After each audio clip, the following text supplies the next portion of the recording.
O que é destaque nesta edição?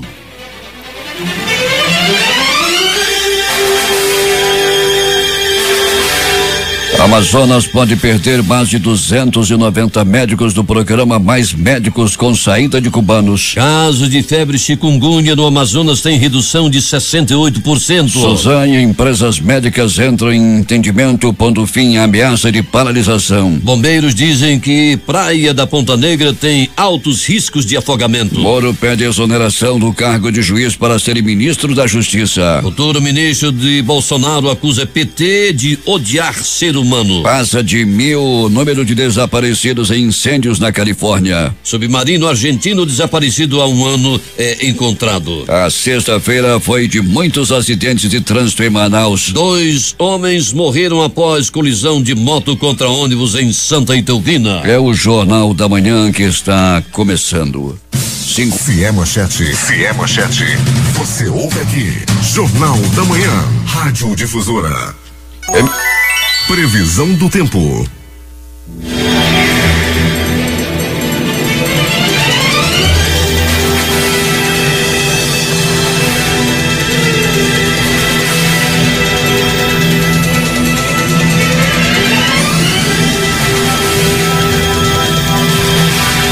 O dia hoje pode ficar parcialmente nublado ou nublado com pancadas de chuva, prevê o Centro Gestor e Operacional do Sistema de Proteção da Amazônia. O clima-tempo diz que é de 80% a probabilidade de chover 10 milímetros e que a temperatura máxima será de 34 graus Celsius. 26 graus no momento aqui no sítio histórico da cidade, com 84% de umidade no ar. Os ventos estão calmos com 7 km/h de velocidade. Sábado, 17 de novembro. 321 dias do ano. Faltam 44 para terminar 2018. Dia de Santa Isabel da Hungria. Comemoramos ainda o Dia da Criatividade, Dia Nacional de Combate à Tuberculose, Dia Internacional do Não Fumante e o Dia Internacional de Sensibilização para a Prematuridade. O Rio Negro subiu mais 6 centímetros. Seu nível em relação ao mar estava ontem em 17 metros e 32 centímetros. São normais operações de pousos e decolagens no Aeroporto Internacional Eduardo Gomes. Datas e fatos. O que aconteceu nesta data? Em 1869, inauguração oficial do Canal de Suez, ligando os mares Mediterrâneo e Vermelho. 1903, assinatura do Tratado de Petrópolis. O Acre é incorporado ao Brasil. 1913, o Canal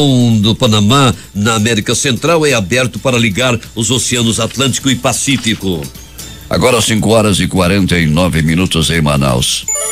Sejam bem-vindos ao Jornal da Manhã. Bom dia, Edson Melo. Bom dia, Paulo Guerra. O Corpo de Bombeiros emitiu comunicado nesta sexta-feira, onde não recomenda o banho na Praia da Ponta Negra devido aos altos riscos de afogamentos. Na última quarta-feira, o Ministério Público do Estado, MPE, encaminhou ofício à Prefeitura pedindo a interdição do local até que a cota do Rio Negro atinja 18 metros. A Prefeitura afirma que não foi notificada e decidiu manter o local aberto. Na nota, o Corpo de Bombeiros afirma que o retorno ao balneário com segurança só seria possível quando a cota do Rio Negro estivesse em 18 metros para obter uma cota de segurança de 5 metros. Atualmente a cota do Rio Negro está em 17,32 metros e a área de banho encontra-se em 5 metros com área de segurança em 2 metros. A corporação informou que um laudo da Companhia de Pesquisa de Recursos Minerais, CPRM, atesta que após 7 metros da praia existem muitas deformidades no leito do rio.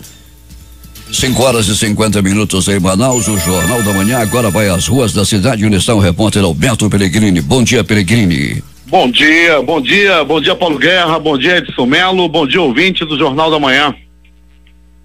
Pellegrini, como é que está o trânsito nesse instante em nossas principais ruas e avenidas? Tranquilo, Paulo Guerra, né? O final de semana chegou e com isso o trânsito, pelo menos no começo da manhã, fica bem tranquilo, Paulo. Nós já estivemos na Avenida Grande Circular, que tem um tráfego já bastante conhecido, né? Todos os dias, de muita movimentação, com carros de grande porte também se movimentando para o distrito pela Avenida Grande Circular, sendo que hoje bem mais tranquilo, né? A situação do trânsito bem melhor nesse momento. O que chama a atenção também, Paulo, nas principais vias da Zona Norte e da Zona Leste, como a Avenida Itaúba e a Avenida Grande Circular, são muitos bares ainda abertos, música alta e o pessoal enchendo a cara, Paulo. Teve uma briga, não é, Peregrini, em um dos botecos da vida aí, com homens jogando garrafa de cerveja um no outro. Onde aconteceu, Peregrini? Em um dos bares localizado, Paulo Guerra, na Avenida Itaúba, né? Tradicionais por bares que viram a noite e madrugada. Um deu-lhe. E o engraçado, Paulo, que estavam bebendo juntos durante toda a noite. Daí houve um desentendimento e um deles, assim, desses aqui, sem a cabeça meia branca, ninguém dá nada por ele, sabe, Paulo? Pegou uma garrafa e atirou no seu companheiro de copo. Pois é, a briga foi generalizada, era copo, era garrafa, a briga foi enorme, né, Peregrini? E as informações dão conta, Paulo, que eles dois brigavam, estavam brigando bastante, estavam, né, disputando o amor da mesma mulher, uma mulher que é, né, operária do amor daquela área. Os dois queriam ficar com ela e acabaram se desentendendo. Agora a confusão maior foi pelo tira-gosto, era carambola, Peregrini. Carambola, né? O tira-gosto é coisa de luxo, né? Pra cá, pra minha querida Zona Leste da cidade. Uns tiram gosto com jabá, outros com aquele melão caiano, outros com, né, com carambola e por aí vai. Foi azedo, virou tira-gosto por aqui. Foi azedo, vira tira-gosto. Peregrini, o Instituto Médico Legal, afora os exames de praxe, não teve muito trabalho no que se relaciona à violência, a não ser os acidentes de trânsito ontem. Pois é, Paulo, foi uma noite e madrugada tranquila, né? Nós tivemos aí, como você bem colocou, durante o dia muitos acidentes. Já começou com aquele debaixo do viaduto ali da Caco Caminha, que nós noticiávamos já no Jornal da Manhã, e também, Paulo Guerra, um acidente no bairro Viver Melhor, lá no conjunto Viver Melhor, aquele lá da Barreira. Uma moto e um ônibus, Paulo, a moto se chocou de frente com o ônibus. As primeiras informações dão conta de que a moto invadiu, né? Atravessou o cruzamento proibido e acabou colidindo de frente com o ônibus. Os dois acabaram morrendo na hora. Peregrini, e ontem uma moça falava, onde você mora no Viver Mais Longe. Por que, Peregrini? É longe esse conjunto? Pai, não é fácil não, Paulo Guerra, é longe, não é brincadeira não. Muita gente, né, já passa ali da Barreira e já fala, não falo mais nem Barreira, já é no Viver Melhor da Barreira, não é fácil, é longe, dá mais ou menos 2 horas de ônibus até o centro da cidade. Alberto Peregrini, uma ossada humana foi encontrada onde? Uma ossada humana encontrada no município de Paulo Guerra, de Presidente Figueiredo. Deu entrada no Instituto Médico Legal, já era por volta de 19h45, quando essa ossada deu entrada no IML. Foram encontrada no município de Presidente Figueiredo, Paulo. O negócio pra lá tá meio, né, cheio de lixo, gari se manifestando. O negócio não tá fácil lá em Presidente Figueiredo, não. Seria a terra do Cupuaçu, é isso, Peregrini? A terra do Cupuaçu hoje dominada pelo lixo. O negócio não tá fácil. Garis estão em greve.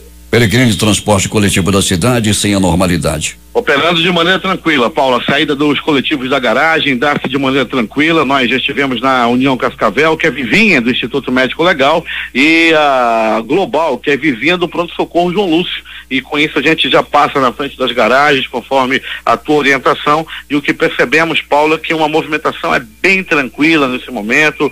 Os rodoviários já aguardam, né, com ansiedade o pagamento para o próximo dia 20 e vai ocorrendo de tudo de maneira tranquila. A reclamação deles, Paulo, principal é por estarem dirigindo ônibus, como eles mesmos colocam, verdadeiros pau velho. Paulo, o pneu dos ônibus que rodam, principalmente na Global, é um negócio impressionante e perigoso, Paulo. Os ônibus com pneus completamente carecas. Alberto Peregrini vai voltar daqui a pouco e conta tudo o que aconteceu na cidade, só chamando a atenção, Peregrini, muita gente dando entrada nos prontos-socorros e vítimas do spray, aquele spray que você sempre fala. display da saliência, Paulo, muita gente usando, né? Muita gente usando, principalmente quando chega a sexta-feira. O negócio aumenta, comércio do display da saliência vende e vende muito, Paulo Guerra. E a gente lembra sempre, são apenas 2 borrifadas depois para a prática do amor. Apenas 2 borrifadas. Muita gente dando entrada no pronto-socorro por exagerarem na dose do spray da saliência. Quem teria ensinado você essas 2 borrifadas, Peregrini? Paulo Guerra, a gente dá uma olhada daqui, lê de lá, tá escrito no display 2 borrifadas, mas o pessoal, né, vê que o negócio anda meio devagar, aí, vou dar uma reforçada. Daí é que vem o perigo. Alberto Peregrini volta daqui a pouco e conta tudo o que aconteceu na cidade. Bom trabalho para você, Peregrini. Muito bem, Paulo Guerra. Deixa eu também interagir com nossos ouvintes. A nossa unidade externa do Jornal da Manhã passa, os ouvintes conversam, pede aquele alô. E a gente manda um alô aqui pro Éder Gabriel. O Éder Gabriel que está lá no Conjunto Viver Melhor. Ele tem lá o seu comércio, a sua padaria e abre muito cedo e liga logo no Jornal da Manhã. Éder Gabriel, o comércio dele, Paulo, fica no Viver Melhor, entre o Viver Melhor e o Conjunto Vila Nova. O pessoal lá do Residencial Maria Zeneide, lá no Iranduba, Ronaldo, Pilha, Marta e todos os moradores lá do Residencial Maria Zeneide. E a gente lembra os nossos ouvintes, Paulo Guerra e Edson Melo. São apenas 2 borrifadas. É contigo, Paulo Guerra. 5h57 em Manaus. Ainda interagindo com os nossos ouvintes, seu Chiquinho Cameli, que está acompanhando o Jornal da Manhã. A artista plástica Janete Castro Amorim, que está lá no Rio Grande do Norte, mais precisamente na chácara Sossego da Miss, em São José do Ipibu. Um bom dia a todos os nossos ouvintes. Estou aqui sem visualizar os ouvintes que estão mandando recados para a gente através do aplicativo Mano. As inscrições para o Bolsa Universidade chegaram a mais de 35 mil nesta sexta-feira. O prazo para efetuar o registro no site vai até às 9 horas do dia 26 de novembro. Com 28.329 bolsas integrais, 100% e parciais de 75% e 50% em cursos de graduação em 14 instituições parceiras para pessoas de baixa renda, o programa Bolsa Universidade, até às 12 horas de ontem, já contabilizava um total de 35.503 inscritos. As informações são da Escola de Serviço Público Municipal e Inclusão Socioeducacional, ESP, vinculada à Secretaria Municipal de Administração, Planejamento e Gestão, SEMAD, coordenadora do programa. Uma explicação dada aqui pelos nossos técnicos, nossos operadores aqui sobre o aplicativo Mano. Os problemas que acontecem com as falhas no aplicativo se relaciona tão somente à internet no local onde a pessoa está ouvindo o Jornal da Manhã e também acessando as imagens aqui nos estúdios, na bancada onde está eu e Edson Melo. 6h04. A Universidade Federal do Amazonas divulgou nesta sexta-feira o edital para o processo seletivo especial para ingresso na graduação em Letras Língua Brasileira de Sinais. Ao todo, 30 vagas são ofertadas para o período letivo de 2019. Por meio do edital, a UFAM pretende selecionar candidatos fluentes em Libras, concluintes ou que tenham concluído o ensino médio, avaliando-os quanto a aptidões e habilidades específicas. Das 30 oportunidades, 50% são reservadas a candidatos surdos ou deficientes auditivos e outras 15 para os ouvintes. Além disso, ao presente processo será aplicada a divisão entre ampla concorrência e reserva de vagas.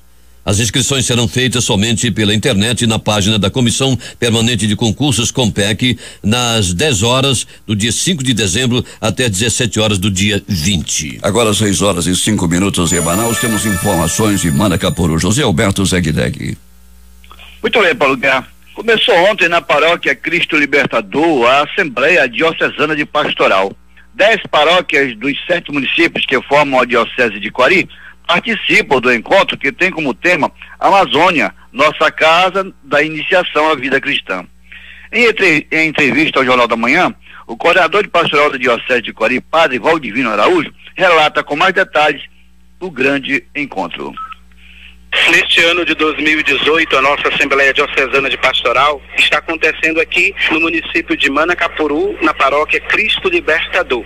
A Igreja da Amazônia, como um todo, ela está se preparando e vivendo o sínodo convocado no ano passado, de 2017, pelo nosso Papa Francisco, e que vai acontecer no próximo ano, em outubro de 2019, lá em Roma. Então, nossa diocese, ela também está nessa perspectiva e nessa caminhada do sínodo. Por isso, a nossa Assembleia vai tratar sobre o sínodo da Amazônia. Mas também nós vamos tratar uma temática muito atual da Igreja do Brasil, que é a iniciação à vida cristã. E também nós vamos tratar o nosso plano de evangelização da Diocese de Quari, que vence em 2019. Então vamos avaliar um pouco esse plano e vamos ver o que já foi aplicado dele e o que ainda podemos aplicar. Então, são 3 os temas que vamos tratar nessa Assembleia: o sínodo da Amazônia, a iniciação à vida cristã e o nosso plano de evangelização. Com uma bonita celebração eucarística, Dom Marcos Piatek, bispo da Diocese, deu início aos trabalhos no dia de ontem na presença dos mais de 200 delegados que participam do encontro, que se estenderá até amanhã, domingo. Bem, Paulo, na escuta deste noticioso está a senhora Anitta da Tapagem, na comunidade de Janauacá. Dona Anitta, há mais de 30 anos, ouve o Jornal da Manhã. A ela, nossos agradecimentos pela audiência. De Manacapuru, Zeg para o Jornal da Manhã. 6h07 em Manaus. Vamos interagir aqui através do aplicativo Mano. Os ouvintes lá do Monte Sião estão dizendo que ali existem muitos buracos e lembram ao prefeito que o povo da Zona Leste também vota e paga imposto. É o ouvinte que está reclamando. Também queremos registrar aqui através da Alessandra lá de Manacapuru, que está ouvindo através do aplicativo Mano. A Janete Amorim, lá de São José do Ipibu, está agradecendo também aqui a citação feita ainda há pouco no Jornal da Manhã. Ouvintes lá de Canutama, que estão acompanhando o jornal e ouvindo também o Edson Melo. 6h08. Começa neste domingo a 8ª edição do Festival Amazonas de Dança. A cerimônia de abertura acontecerá às 19 horas no Largo de São Sebastião, no centro de Manaus, e contará com a apresentação do Balé Experimental do Corpo de Dança do Amazonas, CDA. Cerca de 8 drogarias da zona norte, leste e oeste de Manaus foram interditadas durante a operação conjunta da Vigilância Sanitária do município Visa Manaus e o Conselho Regional de Farmácia. Durante a ação foram apreendidos medicamentos de uso controlado, como anabolizantes, vendidos e aplicados ilegalmente. As principais irregularidades encontradas durante as inspeções foram a venda de medicamentos controlados fora das exigências legais, estrutura inadequada, prática de fracionamento sem atendimento às normas e oferta de produtos vencidos com embalagens violadas ou adquiridos de distribuidores também irregulares. Manaus, 6h09. O Tribunal Regional do Trabalho da 11ª Região, que compreende Amazonas e Roraima, através da Escola Judicial, publicou portaria de número 27/2018, que adia para a data a ser comunicada oportunamente a realização da prova objetiva para estágio em Direito, que ocorreria no próximo domingo, dia 18, amanhã. O preço da gasolina comercializada nos postos de Manaus já apresenta redução de até 20 centavos. A informação foi divulgada ontem pela Ouvidoria de Proteção ao Consumidor Procon Manaus, a qual ressaltou que em alguns locais o litro da gasolina chega a R$4,79. O órgão realiza fiscalizações desde a segunda-feira após um anúncio de redução feito pela Petrobras. Por meio de nota, o Procon informou que durante uma blitz realizada ontem, 20 postos foram notificados para que apresentem os documentos que comprovem o valor pago para as distribuidoras. Manaus, 6h10. O Amazonas pode perder 292 médicos cubanos do programa Mais Médicos. Os médicos do país caribenho representam 62,5% do total de profissionais que atuam em unidades públicas de saúde no estado, no âmbito do programa do governo federal. O governo de Cuba anunciou na última quarta-feira que decidiu sair do Mais Médicos, citando referências diretas, depreciativas e ameaçadoras feitas pelo presidente eleito Jair Bolsonaro à presença dos médicos cubanos aqui no Brasil. Segundo o Ministério da Saúde, das 8.332 vagas ocupadas por médicos cubanos no país, 292 são do Amazonas. Ao todo, 467 médicos brasileiros e cubanos atuam no estado por meio do programa Mais Médicos. Os médicos estrangeiros atuam principalmente em áreas distantes de Manaus e nas cidades do interior do estado, onde existe dificuldade de contratação de médicos brasileiros. Um total de 170 casos de febre chikungunya foi registrado de janeiro até outubro deste ano, segundo a Fundação de Vigilância em Saúde do Amazonas. O número representa uma redução de 68% em relação ao total de registros da doença no mesmo período do ano passado. Entre doenças transmitidas pelo Aedes aegypti, a chikungunya foi a que mais diminuiu o número de ocorrências no estado. Em 2017 foram 378 registros a mais até o mês de outubro. Por outro lado, a Zika teve a menor redução percentual de 32% no mesmo período. Em 2017 foram notificados 657 casos contra 446 em 2018. A dengue foi a segunda doença a apresentar a maior redução de casos, 42%. Entretanto, a doença foi a maior em número de notificações em relação ao Zika e chikungunya. Nos 10 primeiros meses do ano, 4.379 registros de dengue no Amazonas. Em 2017, esse número chegou a 7.575. As empresas médicas que prestam serviço ao governo do estado decidiram em reunião com o secretário estadual de saúde, Francisco Deodato,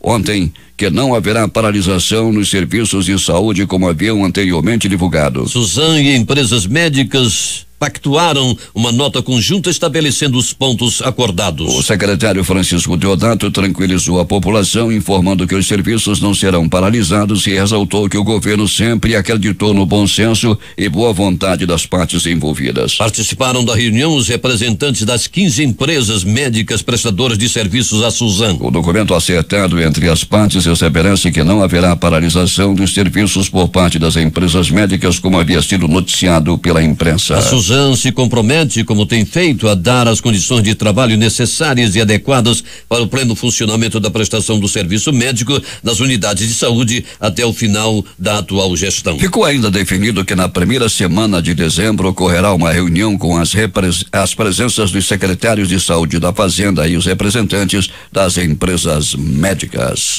Polícia. O que aconteceu nas últimas horas na cidade, Alberto Peregrini? Muito bem, Paulo Guerra e ouvintes do Jornal da Manhã. Tivemos uma movimentação tranquila no pronto-socorro 28 de agosto. Poucos atendimentos durante a noite e madrugada. Já no pronto-socorro João Lúcio, no gigante da zona leste da cidade, uma pessoa deu entrada vítima de agressão física. Paulo Guerra e ouvintes do Jornal da Manhã, um homem conhecido como Sapo levou várias pauladas pelo corpo. As informações dão conta que esse homem, que é conhecido como Sapo, estava brigando pelo amor da mesma mulher, uma mulher conhecida como Mucura. A Mucura foi o pivô da confusão. O Sapo é apaixonado pela Mucura e brigou por causa dela na área da feira do produtor. O Sapo acabou agredindo o homem que estava paquerando a Mucura.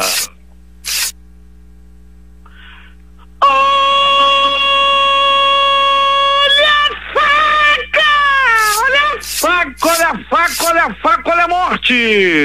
Um homem foi ferido a facadas. Ele teve a barriga furada pela ponta de uma peixeira. Tudo aconteceu no bairro de São José. As primeiras informações dão conta de que 2 homens estavam bebendo. Houve um desentendimento e um deles enfiou a faca na barriga de seu oponente. O homem que levou a facada foi levado ao pronto-socorro às pressas e as vísceras estavam expostas. A bobozada se tremia, se mexia, pulsava esboçava a imagem das mais macabras, o homem que chegou com a bobozada pra fora no pronto-socorro João Lúcio. Já passou por cirurgia e as informações dão conta de que ele não vai partir dessa para melhor não. Já está aí em observação, graças aos anjos da vida do pronto-socorro João Lúcio. Aliás, um abraço para a enfermeira Juliana Almeida, lá do pronto-socorro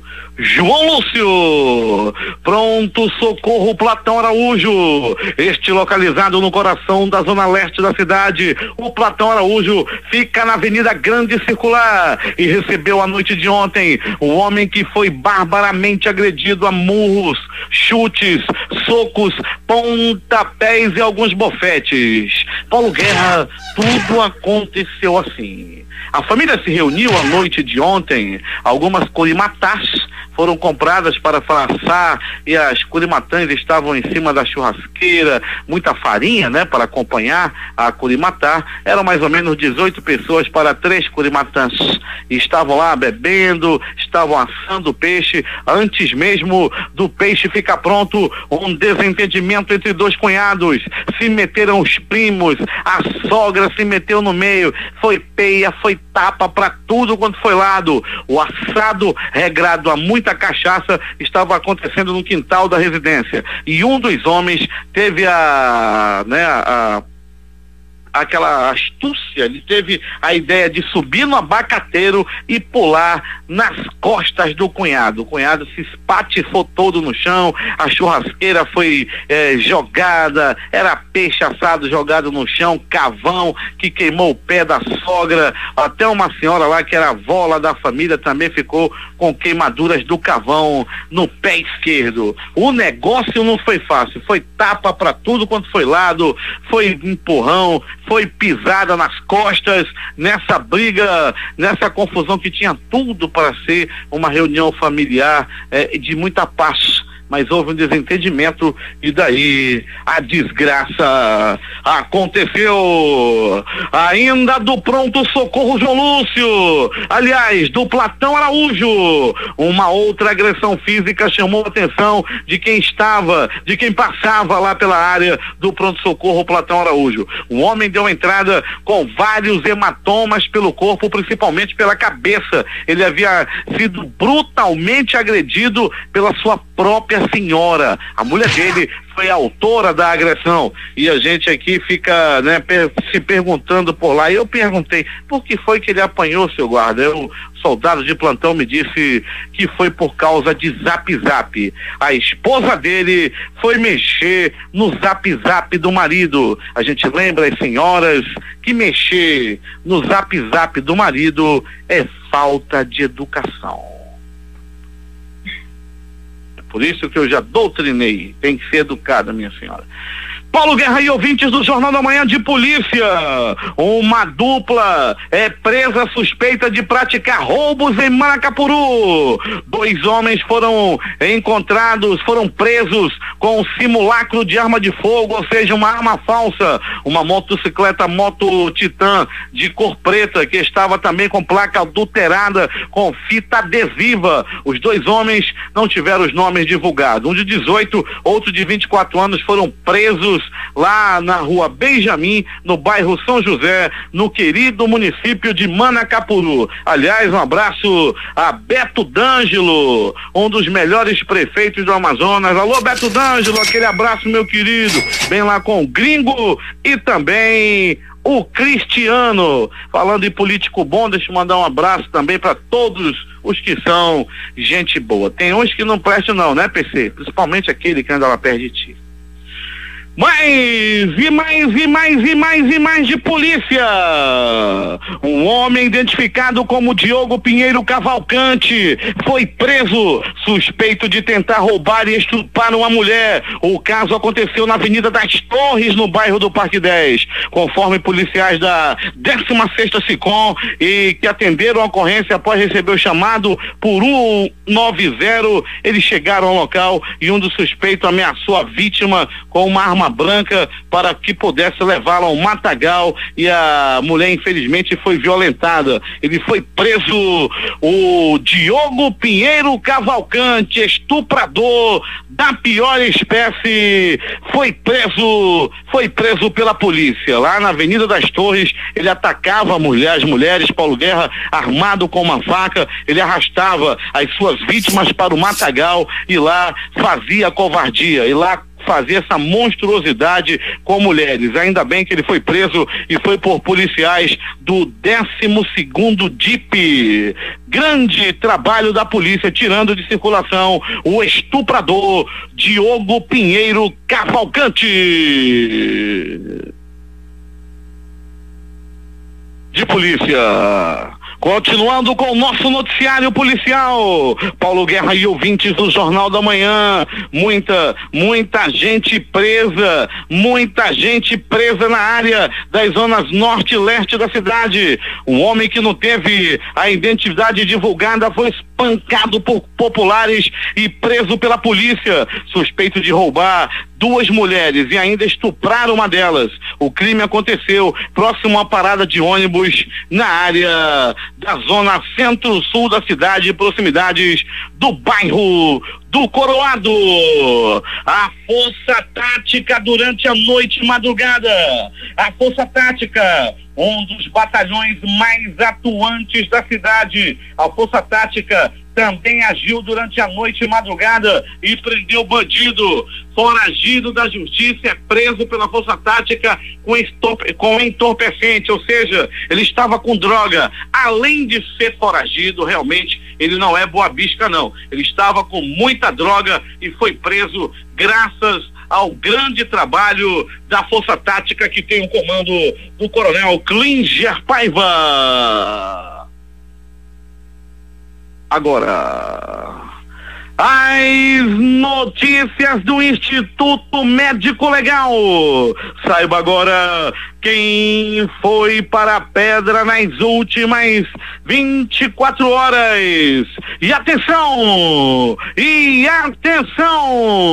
Lá no município de Presidente Figueiredo, onde os garis estavam recebendo calote, uma ossada humana foi encontrada. Foi lá na terra do Cupuaçu, onde populares encontraram uma ossada. Rapidamente fizeram contato com a polícia. A polícia fez contato com o Instituto Médico Legal, que deslocou suas equipes de perícia técnica científica e também a equipe do carro-tumba do Instituto Médico Legal. As equipes foram até o município de Presidente Figueiredo e recolheram a ossada, que não se sabe ainda se é de homem ou se é de mulher. Trata-se de uma ossada humana que fora encontrado no município de Presidente Figueiredo, a terra do Cupuaçu.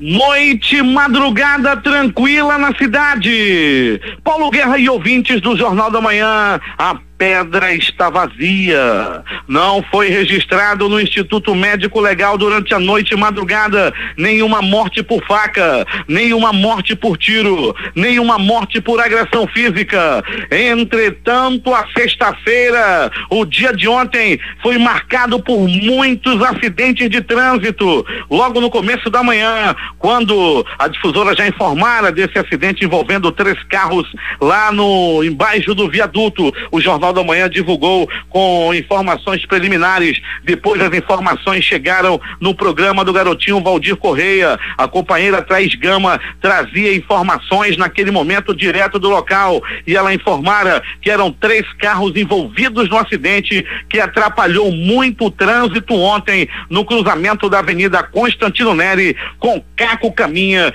bem baixo do viaduto próximo ao Olímpico Clube. Morte no asfalto. Paulo Guerra e ouvintes do Jornal da Manhã, um desastre dos mais terríveis aconteceu ontem, lá no conjunto Viver Melhor, aquele lá da Barreira, quando um ônibus da empresa Sair, ônibus do transporte coletivo, pegava e deixava passageiros. Era tarde, estávamos em plena luz do dia, quando 2 motoqueiros vinham em alta velocidade. O ônibus estava vindo cheio de passageiros, os motoqueiros em alta velocidade. Eles não sabiam.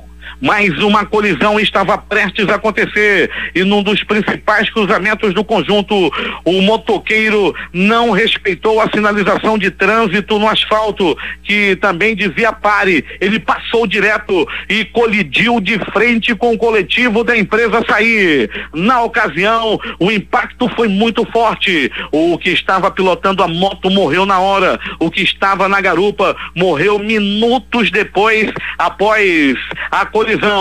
No resultado de tudo isso, Paulo Guerra, o Instituto Médico Legal resgatou, levou os 2 corpos que estavam jogados no asfalto devido a esse gravíssimo acidente de trânsito ocorrido ontem no conjunto Viver Melhor, quando 2 que estavam na motocicleta morreram nessa colisão. O que pilotava a moto tinha 29 anos de idade, o que estava na garupa tinha 36, e conheceram a morte nessa colisão fortíssima, neste desastre terrível acontecido no Viver Melhor, aquele lá da Barreira. O Instituto Médico Legal realizou nas últimas 24 horas 52 exames de corpo de delito. Hoje, tomando conta do livro da Capa Preta, ele estava de serviço na permanência do IML, o George e sua equipe cuidando do livro da Capa Preta, que teve poucos registros nas últimas 24 horas. A reportagem foi de Alberto Pellegrini para o Jornal da Manhã. Esportes. Antes vamos aos números das loterias com a quina concurso 4.827, que sorteou as dezenas 04, 31, 34, 64 e 76. Repetindo os números da quina: 04, 31, 34, 64, 76. Prêmio acumulado. A quadra saiu para 45 apostadores, cada um vai receber R$7.981,68. Um terno, 3 números acertados. 3.961 apostas ganhadoras, prêmio R$136,35. A Lotomania no concurso 1919 acumulou. Com 19 números, foram 8 apostas, cada uma leva R$24.843,21. 18 números acertados, 118 apostas ganhadoras, prêmio R$1.503,82. Com 17 números, 1.026 apostadores vão receber R$121,06.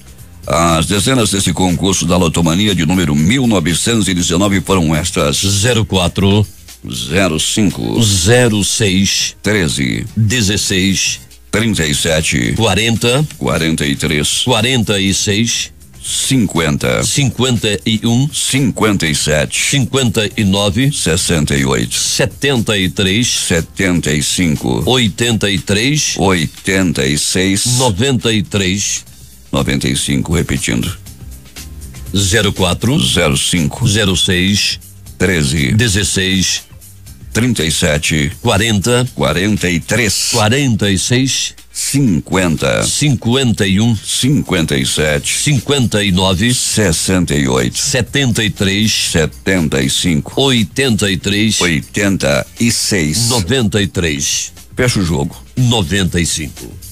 Agora 6h34. A Loto Fácil concurso 1738 saiu para um apostador de Guarujá, lá em São Paulo. Ele vai receber R$1.500.274 e ainda 31 centavos. Com 14 acertos, foram 338 apostadores, cada um recebe R$1.365,75. Este prêmio poderá ser recebido na própria lotérica. Os números desse concurso da Loto Fácil 1738 foram estes: 01, 03, 06, 09, 10, 13, 14, 17, 18, 19, 20, 21, 22, 23, 24, 01, 03 06 09 10 13 14 17 18 19 20 21 22 23 e 24. O concurso 2098 da Mega Sena pode pagar um prêmio de 37 milhões para quem acertar as 6 dezenas. O sorteio ocorre às 20 horas no horário de Brasília deste sábado em Nazaré Paulista, São Paulo. 6h36. 2 jogos movimentaram a Série B do Campeonato Brasileiro. Atlético de Goiás 1, São Bento 0. Londrina 1, CRB 2. E amistosos entre seleções. Japão, Venezuela também 1. Argentina 2, México 0. Chile surpreendido em casa. Chile 2, Costa Rica 3. Liga das Nações. Holanda 2, França 0. Jogos de hoje, Série B, Campeonato Brasileiro. 17 horas vão jogar CSA e Avaí. Às 17 horas, Brasil e Guarani. Na mesma hora, Sampaio Corrêa e Boa Esporte. 19h30, Vila Nova e Criciúma. Mais tarde, às 21 horas, Oeste e Goiás. Às 19 horas, Campeonato Brasileiro Série A, reunindo Corinthians e Vasco, Vitória e Atlético do Paraná. A seleção brasileira venceu o Uruguai nesta sexta-feira de forma dramática. Graças a um pênalti bastante contestado pelos adversários, o time comandado pelo técnico Tite acabou triunfando por 1-0 e o treinador canarinho fez questão de enaltecer o equilíbrio demonstrado por sua equipe desde que assumiu o comando em junho de 2016. Apesar de destacar os pontos positivos da seleção brasileira, Tite admitiu que algumas dificuldades ficaram nítidas dentro de campo. Últimas notícias.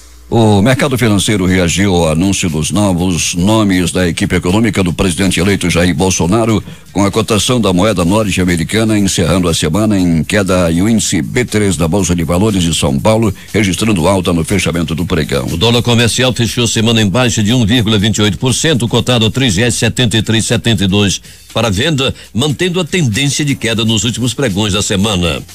A moeda norte-americana ainda acumula uma valorização de 14% no ano em relação ao real. Já o índice B3 terminou o pregão de ontem em forte alta de 2,96% com 88.515 pontos. As ações das grandes companhias, chamada de Blue Chip, seguiram a tendência, com Petrobras encerrando a semana em valorização de 2,91%.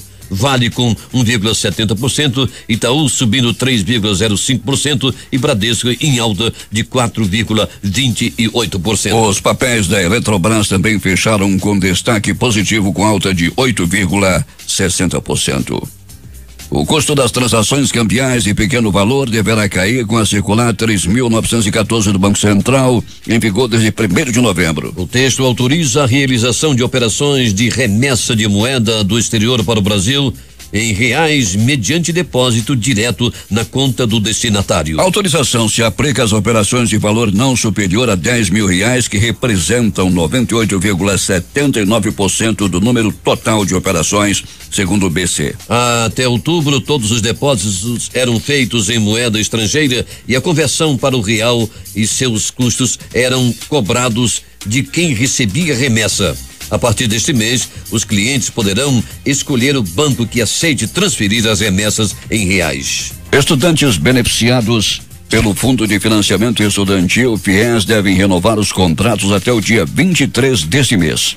O prazo, que terminaria no dia 16, foi prorrogado pelo Fundo Nacional de Desenvolvimento da Educação, FNDE. Devem fazer o aditamento aqueles que contrataram o FIES até 31 de dezembro de 2017. Neste semestre, cerca de 890 mil contratos devem ser renovados de acordo com o FNDE. A renovação do contrato é feita pelo sistema CIS-FIES. Segundo o FNDE, o prazo foi estendido para que nenhum estudante com contrato a ser renovado fique de fora. Em virtude do feriado, decidimos dar mais prazo para que todos consigam concluir o processo de aditamento do sistema, diz o presidente do FNDE, Silvio Pinheiro, em nota enviada pela autarquia.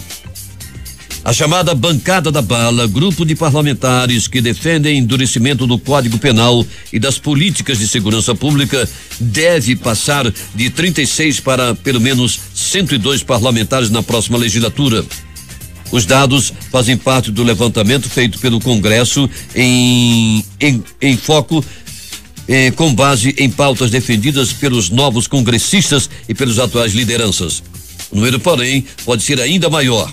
Grande parte da bancada da bala de 2019 será composta por deputados e senadores do PSL, partido do presidente Jair Bolsonaro. A legenda nanica até então terá no ano que vem a segunda maior composição da Câmara, com 52 deputados, além de 4 senadores. Puxado pelo discurso de Bolsonaro, os parlamentares devem defender pautas como redução da maioridade penal, revogação da flexibilização do Estatuto do Desarmamento, regras mais rígidas para a progressão do regime e ampliação do limite de pena no Brasil. Após registrar em 2018 o pior desempenho eleitoral de sua história em uma eleição presidencial e perder 20 cadeiras na Câmara, o PSDB vai avaliar uma proposta de fusão com outras siglas para disputar as próximas eleições. A iniciativa será apresentada pelo deputado federal Marco Pestana, de Minas Gerais, secretário-geral do PSDB, à direção executiva da sigla. A ideia, segundo ele, é que em maio os tucanos renovem o comando partidário e em seguida iniciem o processo. O PSDB tem que se reinventar depois de organizar a bagunça. É insustentável esse quadro partidário pulverizado. Defendo que após a renovação da direção, abra-se uma interlocução para um processo criativo de fusão, disse Pestana. O deputado cita 4 siglas para o potencial fusão: PPS, PSD, PV e Democrata. Segundo Pestana, ainda é cedo para dizer qual seria o modelo de fusão e a autonomia que cada partido dentro da nova legenda teria. O presidente Michel Temer disse ontem, durante sua participação na primeira sessão de chefes de Estado de Governo na 26ª Cúpula Ibero-Americana de Chefes de Estado de Governo na Guatemala, que o governo brasileiro está trabalhando no processo de transição com a equipe do presidente eleito Jair Bolsonaro para que o novo governo siga trabalhando de maneira responsável. Ao longo do mês de outubro, a União pagou 31,37 milhões em dívidas garantidas de estados e municípios. Desse total, 291,88 milhões de reais são relativos a inadimplências do estado do Rio de Janeiro e 9,49 milhões de Roraima. No ano, o total pago chegou a 3,575 bilhões de reais. Os dados estão no relatório de garantia honrada pela União em operações de crédito divulgado ontem pela Secretaria do Tesouro Nacional. Como garantidora de operações de crédito de entes subnacionais e a União, representada pelo Tesouro Nacional, é comunicada pelos credores de que o estado ou o município não realizou a quitação de determinada parcela do contrato. Caso o ente não cumpra suas obrigações no prazo estipulado, a União paga os valores. Manaus 6:43. O Tribunal Regional Federal da Primeira Região determinou a paralisação das atividades da mineração de ferro-níquel da unidade Onça Puma, no Vale de Orilândia, no norte do estado do Pará. A Vale disse em nota que a decisão não traz fato novo ao processo e que deve recorrer da decisão junto aos tribunais superiores. A decisão também estabelece que as comunidades indígenas Xicrim e Caiapó devem receber 100 milhões em indenizações por danos ambientais e à saúde causados pela mineradora. O dono de um supermercado de Belo Horizonte disse em depoimento à Receita Federal que entregou em caixas de sabão em pó dinheiro de propina da empresa JBS para representantes do senador Aécio Neves do PSDB, segundo informou nesta sexta-feira o jornal O Globo. O depoimento do empresário Valdir Rocha Pena foi dado à Receita Federal e depois compartilhado com a Procuradoria-Geral da República e com a Polícia Federal, que usou as informações da Operação Capitu, um desdobramento da Operação Lava Jato. A operação investiga suspeita de corrupção no Ministério da Agricultura. Valdir Pena chegou a ser preso na operação e solto posteriormente. A defesa do senador Aécio Neves diz que desconhece o assunto e que a afirmação do empresário é de caráter mentiroso. O ministro da Segurança Pública, Raul Jungmann, e o presidente do Supremo Tribunal Federal e do Conselho Nacional de Justiça, ministro Dias Toffoli, assinaram ontem um acordo para unificar e digitalizar todos os processos de execução das penas dos presos no país. O custo do projeto foi estimado em 36 milhões de reais e terá tempo de implantação de 30 meses.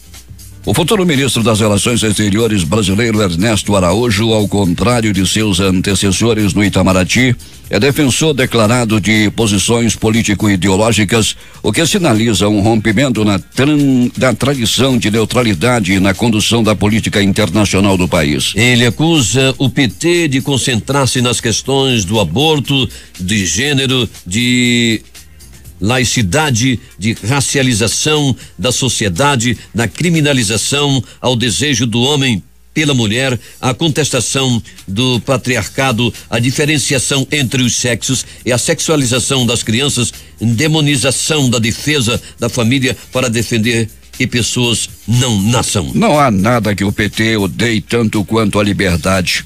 Liberdade econômica, liberdade de pensamento, liberdade de expressão.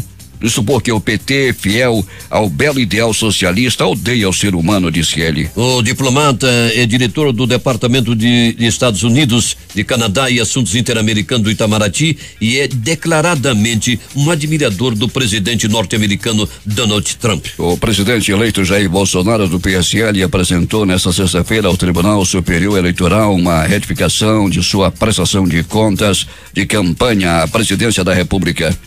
A diplomação de Bolsonaro está marcada para o dia 10 de dezembro. Para receber o diploma, os candidatos eleitos precisam estar com o registro de candidatura deferido e as contas de campanha julgadas não necessariamente aprovadas. A pedido de Sérgio Moro, o presidente do Tribunal Regional Federal da 4ª Região, desembargador federal Carlos Eduardo Thompson Flores Lenz, assinou na tarde de ontem o ato de exoneração do juiz federal. A exoneração tem vigência a partir de segunda-feira, 19. Moro deixa o cargo porque aceitou o convite do presidente eleito Jair Bolsonaro do PSL para chefiar o Ministério da Justiça e Segurança Pública a partir do ano que vem. O pedido de exoneração do titular da 13ª Vara Federal de Curitiba, responsável pelos processos da Lava Jato em primeiro grau, foi recebido por Thompson Flores. Com o afastamento de Moro dos processos da Lava Jato, a operação é comandada temporariamente pela juíza Gabriela Hart, substituta da 13ª Vara da Justiça Federal do Paraná. Hart fica à frente dos processos da Lava Jato até que seja escolhido um novo juiz titular. Ela não pode assumir em definitivo porque é juíza substituta, mas pode sentenciar. Essa seleção será de responsabilidade do TRF4. O presidente eleito Jair Bolsonaro afirmou ontem que é injusto e desumano destinar aos mais pobres o atendimento médico por parte de profissionais cubanos sem qualquer garantia de qualidade. A declaração foi dada após café da manhã entre Bolsonaro e o comandante da Marinha, o almirante de esquadra Eduardo Bacelar Leal Ferreira, no comando do 1º Distrito Naval no centro do Rio. Para o presidente eleito, o governo brasileiro não tem comprovação de que os profissionais da saúde enviados por Cuba sejam competentes e por isso voltou a defender que eles deveriam passar por uma prova para revalidar o diploma e atuar aqui no Brasil. Segundo o presidente eleito, a forma como a contratação dos médicos cubanos foi feita é situação de prática de escravidão, porque de acordo com Bolsonaro, o governo cubano impede que a família dos médicos os acompanhe durante o período em que eles estão aqui no Brasil. O confisco de 70% dos salários dos médicos pelo regime cubano foi duramente criticado por Bolsonaro. Manaus 6:49. O Conselho de Segurança Nacional dos Estados Unidos publicou uma mensagem no Twitter nesta sexta-feira, no qual elogiou o presidente eleito Jair Bolsonaro por tomar posições contra o regime cubano. Também no Twitter, Bolsonaro agradeceu. O Ministério da Saúde informou que a seleção de médicos brasileiros para ocuparem as vagas que serão deixadas pelos profissionais cubanos do programa Mais Médicos ocorrerá ainda neste mês de novembro. O que é destaque no mundo neste início de manhã? Uma foto em preto e branco mostra o líder nazista Adolf Hitler sorridente enquanto abraça uma menina judia de 6 anos, Rosa Bernili Neanal, que era conhecida como a filha do Führer pela amizade que mantinha com ele. O retrato foi vendido nesta semana por uma casa de leilões da chamada Alexander Historical Auctions no estado norte-americano de Maryland por mais de $11 mil. A imagem foi feita em 1933 por um fotógrafo oficial de Hitler, Heinrich Hoffmann, e inclui até uma dedicatória em tinta azul escrita pelo próprio nazista. A casa de leilões afirmou que Hitler sabia das origens da menina que tinha avó judia, mas que ele preferiu ignorar o fato e se recusou a cortar relações com a garota. Segundo as leis raciais nazistas, ter avós judeus já bastava para ser considerado membro da religião. Bernini morreu de poliomielite em um hospital de Munique aos 17 anos de idade em 1943, quando milhões de judeus já tinham sido assassinados no Holocausto. Bernini morreu de poliomielite naquele tempo. A Agência Central da Inteligência dos Estados Unidos concluiu que o príncipe herdeiro da Arábia Saudita, Mohammed bin Salman, ordenou o assassinato do jornalista Jamal Khashoggi, crítico do governo no consulado do país em Istambul, na Turquia, no início de outubro, segundo fontes do jornal The Washington Post. As conclusões foram reveladas pelo jornal nesta sexta-feira. Segundo o próprio governo da Arábia Saudita, Khashoggi foi morto por um grupo de agentes do país, alguns deles próximos do príncipe herdeiro, no dia 2 de outubro. Ele estava no consulado para pegar documentos para poder se casar com sua mulher, que é turca. Mais de 1.000 pessoas da América Central estão se aglomerando em Tijuana, na fronteira do México com os Estados Unidos. O grupo tem enfrentado a falta de estrutura e também um clima de tensão com os moradores da cidade mexicana. Na porta do abrigo, funcionário avisa: só mulheres com crianças. Não há espaço para mais ninguém. Com abrigos em Tijuana lotados, os migrantes vão se espalhando pelas ruas da cidade, passando a noite no chão e no tempo frio. A cidade é a última parada do México antes que eles tentem apresentar o pedido de asilo às autoridades americanas. A primeira tempestade de neve da temporada na cidade de Nova York trouxe vários centímetros de neve depois de contribuir para ao menos 7 mortes nos Estados Unidos nos últimos dias, informou a AP. Neve, chuva gelada e em algumas partes granizo fizeram com que escolas fossem fechadas no norte de norte a sul, voos cancelados e diversas complicações impediram americanos de chegar ou voltar do trabalho. De maneira inesperada, a cidade de Nova York foi atingida pela neve, deixando pessoas presas no trânsito e causando diversos transtornos. Apesar de ser modesta para os padrões da cidade, a tempestade paralisou a rede de transporte público que atende Nova York e seus subúrbios e até forçou algumas crianças de Nova Jersey a pernoitarem em suas escolas. O número de pessoas desaparecidas durante os devastadores incêndios da Califórnia, norte e sul do estado, passou de 1.000, informaram autoridades. O número de mortos no Campfire foi a 71. Outros 3 mortos foram registrados em Wosley Fire, no sul do estado, perto de Los Angeles. De acordo com os últimos dados oficiais, Campfire destruiu mais de 12.000 imóveis, a maioria em Paradise, cidade completamente engolida pelas chamas. 57.500 hectares foram queimados. Bombeiros controlaram 50% do fogo, mas as autoridades alertaram que as condições climáticas podem agravar os incêndios no final de semana, pois a previsão é de tempo muito seco e de fortes ventos, o que pode aumentar os focos de fogo. 40.000 pessoas seguem longe de suas casas em acampamentos e abrigos. O submarino Ara San Juan, desaparecido há 1 ano nas águas do Oceano Atlântico com 44 tripulantes a bordo, foi localizado e informaram hoje o Ministério da Defesa e a Marinha da Argentina. A confirmação dos 2 órgãos oficiais foi divulgada na conta da Marinha no Twitter em mensagem que confirmou que no ponto de interesse 24, informado pela empresa norte-americana Ocean, mediante observação realizada com um veículo submarino operado remotamente, houve uma identificação positiva do Ara San Juan. A embarcação está em uma região de canyons, espécie de rios submarinos no Oceano Atlântico. Segundo indicou a Ocean, o submarino estava localizado a 800 metros de profundidade, a 600 quilômetros da cidade de Comodoro, onde se tinha montado o centro de operações durante a busca. A Armada Argentina disse também que familiares dos tripulantes desaparecidos foram informados sobre a localização do submarino antes do anúncio oficial no Twitter. Os trabalhos de busca no oceano, nas quais Diversos países participaram nos primeiros meses. Se delimitou a 430 quilômetros do litoral, em torno de uma área onde várias agências internacionais assinalaram que detectaram uma explosão horas depois do desaparecimento do submarino. Não há ainda informações sobre a operação de resgate do submarino. Essas foram as principais notícias de ontem e as primeiras de hoje. Termina aqui o Jornal da Manhã. Participaram dessa edição reportagens José Alberto Zegdeg e Alberto Pellegrini. Operação de áudio Hernani Sampaio e Jean Santos. A apresentação Edson Melo e Paulo Guerra.